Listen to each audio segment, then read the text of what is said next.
Well, magandang araw muli mga kabarangay at this time ay pasukin naman natin ang ating mga projects and pathways na hindi nyo pa nakikita dito sa buong kapuluan ng ating mga CTOs. Ayan, kapuluan ha. Ayan, so this time unahin muna natin ang C5 kung saan kasama natin this morning ang team Noe's Art. Ayan, ang mga konser kasama rin natin together with Sir Noe Miguel at pinasok natin ang C5 kung saan dati ay wala pang pathways diyan sa may parting yan na papunta kay Do. So this time ay pagkana natin diyan ay mapapansin natin na itong ating dinadaanan ito ngayon hanggang sa may pagkanan diyan ay sementado na may pathways na. Kaya malaking bagay ang mga project na ipinagagawa ng ating team at nabibigyan ng katuparan at syempre pa with a full of smile ang sino man makasalubong natin diyang mga residente sapagkat sa tindi at takbo ng panahon ay ngayon daw lamang may tumugon sa kanilang mga hinaing na mabigyan ng katuparan ang kanilang mga request na malagyan ng pathways diyan kung ikinagmumotor at nga naman ay paahon diyan ay hindi naman sementado, madudulas ka lang dyan at siyempre ang motor mo. At kung masama-sama pa at medyo minamalas-malas ka pa nga, ay mababalian ang iyong tuhod at ang iyong mga paa ay masusugatan. So within this day ay binisita natin at yan nga nagtulong-tulong din ang mga residente riyan upang ay basta ang aim at goal ng team ay ibabagsakan ka ng mga materyales kung ikaw ang nagre-request, pero kayo ng mga taga-community or kayo magkakapitbahay or kayo na magkakalugar ang gagawa ng paraan para matuloy ang inyong hinaing na malagyan ng pasta o semento or daan or whatever pathways ang inyong mga daan sapagkat kayo na magtutulong-tulong. So this time naman pagkakalat ng C5 ay dumiretso naman tayo sa Sitio Subic at papasok dyan kina Edgar Masunsong. No, hindi pa. Diyan pala kina Victor Navarrete na ating barangay driver. Ayan, yung may parte dinadaanan natin ay hindi pa nalalagyan ng semento at mapapansin ninyo, wala pang nababakbak diyan sapagkat ang ginagawang diskarte ng team ay sabi nga sa mga residente ay doon nyo muna unahin sa dulo ang paglalagay ng semento para pagdating ng hindi na aantala ang pagdating ng mga materyales kung magdi-deliver dyan sa lugar ninyo. So yun ang ginagawa, dulo muna nilalagyan palabas pagkatapos ay sa palabas naman katulad niyan. O mga duluhan muna yan nilalagyan yan ha. Yung dulo niyan siyang inuuna muna lagyan ng semento at pinagtulong-tulungan ng mga residente diyan sa may Tikbil upang ika nga ay matupad na ang kanilang pangarap na minimiti na matagal na marami ng team ang nakadaan na hininga nila ay hindi naman nasusugunan ang kanilang pangangailangan. So tanging Team Noe's Art daw lamang ang nakapagbigay ng tugon at sa mga kahilingan nila. Natutuwa sila at this time at sa mga oras na yan nga nagpaplano na sila maglaga ng kapimbarako upang ipainom sa atin sa pagkatutuwa sila na ang buong team ay dumating at nakadaupang palad ng ating mga residente riyan at sila na nga ay naaaliw sa atin at sabi nga ay maglaga kayo ng kapimbarako. At ating paiinumin ang team na yan at nagpapasalamat tayo at dininig nila ang ating mga hinaing sa pangunguna ni Michael na yan na isa sa mga baltoda na talagang natutuwa at kaunang natutuwa at inyo hawak pa ang pala at siya ay nagbo-volunteer na magpala ng mga lupa na excess na para ilagay dyan sa mga tabihan ng mga binakbak ng mga nilagyan na yan ng kalsada ng semento at para nga naman kung umulan man ay hindi matibag yan at hindi ay maguho. So ayan, sa may dulong niya kay Mamay ay ilalagyan pa yan at iniintay pa lamang at katatawag nga lamang ni Sir Noe ng mga materyales doon sa kinukunan.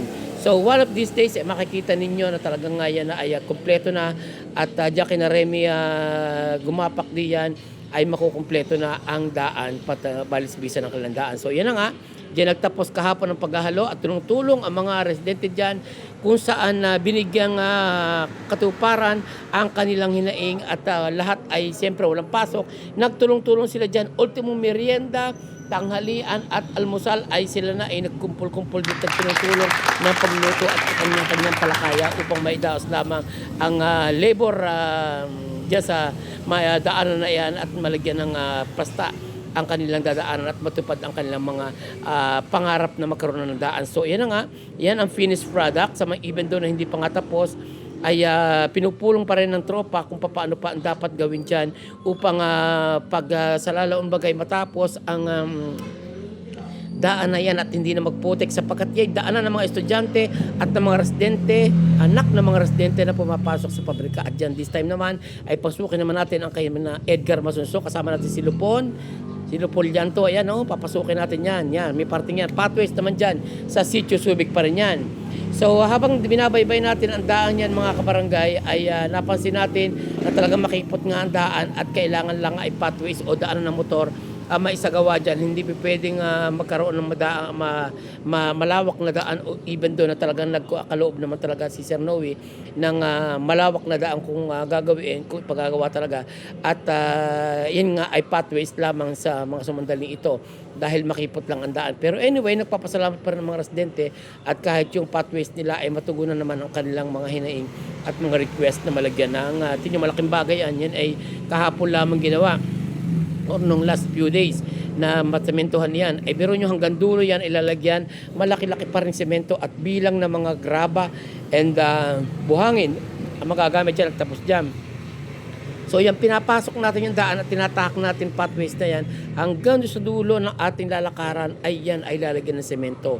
So malaki-laking gastusin din yan at yan lahat naman ay sariling gastos ng team sa pangunguna ni Sir Noe at yan ay talaga sa kanyang sariling bulsa nang galing at wala tayong may sisilip sa kanya.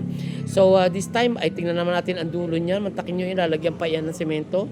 Ang haba na yan, mga balisbisa ng mga bahay upang ang mga estudyante ay matulungan natin na makatawid papunta ng eskwelahan at hindi naman maputik ang mga dadaanan nila, lalo na mga nagtatrabaho sa pabrika, lalo na sa gabi.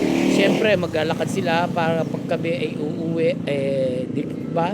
Kailangan maganda ang daan. So malaking bagay ginagawa nating pagtugon sa ating mga hinaing ng ating mga kabarangay sa mga programa ganitong Pathways and Road Project ng ating team. So lahat yan ay pinapasok natin at inaabot natin upang madinig natin ang mga pangangailangan ng ating mga kabarangay na sa mga sityo at liblib na lugar. Malaking bagay ang naitutulong ng team natin at yan ay talagang nasasabi-sabi pa ng mga residente na kung hindi kayo ay hindi matutupad ang pangarap namin magkaroon ng daan sa mga lugar na ganito sa amin. So natutuwa naman tayo at mainit ang pagtanggap ng mga residente sa ating mga pinupuntahan lugar, even doon medyo maputik-putik yung ibang daan at medyo remote area, pero wala tayong sinasabing kung ano kung area mo man ay remote or whatever. Basta importante maabot ng team ang lahat ng mga kinakailangan matugunan na mga pangangailangan dyan sa lugar na yan. At sabi nga ni Sir Noe ay babagsakan namin kayo ng materyales, pero sa labor ng pagkakumpuni ng inyong daan at paglalagay ng semento dyan ay kayo nang bahala magtulong-tulong upang matapos na ang mga hinihingi ninyong proyekto para sa amin at para sa ating mga komunidad dito. So binibisita pa rin natin dyan at dinidinig ng team kung ano pa ang mga maitutulong pa ng ating pangkat upang ay maabot ang kasulok-sulokang bahagi ng ating barangay sapagkat tayo nga ay padalwa nangunguna sa pinakamalaking land area sa buong nasakupan ng Tanawan. At pinasok din natin diyan kanina lang ang what we call this, ang likod ng tuklong, papunta dyan kina Consul Darius sa Canovas. Ito ang what we call this, anong tawag dito? Yung katulad kina Leo Canovas doon, kina Darius, anong lugar yon? Yang De La Paz, ayan, De La Paz. At yung parting yan ay nababaha lagi kapag malakas ang ulan at hinihingi ng mga residente na magkaroon dyan ng drainage system. So, tumugon naman at sumang-ayon naman si Sir Noe at yun nga, kailangan matsakatuparin sila ng madaling panahon. And thank you so much for watching at umasa kayo mabibigyan natin ng tugon yan. Thank you.